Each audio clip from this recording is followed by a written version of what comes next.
we're going to set up and run our raised panel cutter. We use this tool on all four sides of our material to create a raised panel with a cove-style profile.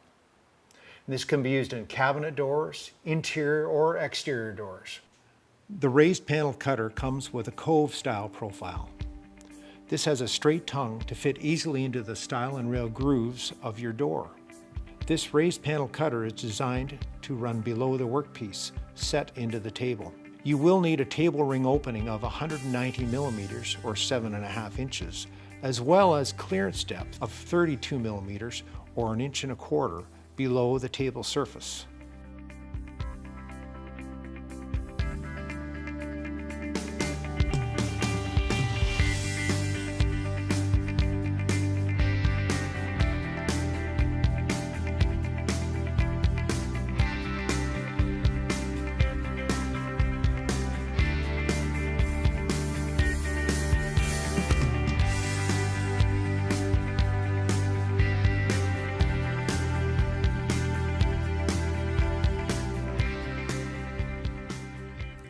First, make sure that the fence sections are in plane, or even.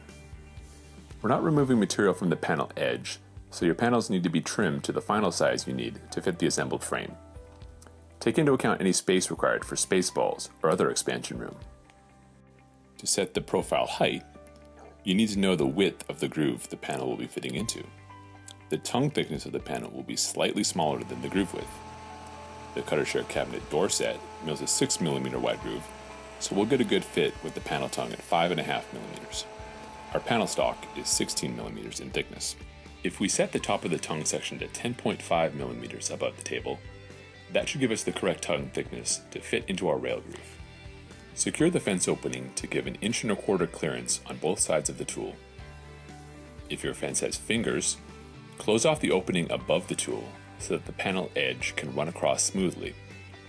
If your fence doesn't have fingers, you can securely screw or clamp a sub-fence or panel support across the opening above the tool.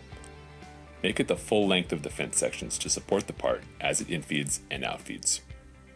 Make your fence depth adjustments from this panel support. Guard the exposed tool appropriately with machine and tool guards to prevent any contact with the rotating tool. There could be some blowout as the tool exits the cut, so mill both ends first and then the long sides last. Feeding a smaller panel section of the same thickness behind the part when milling the ends will also reduce splintering on the trailing edge.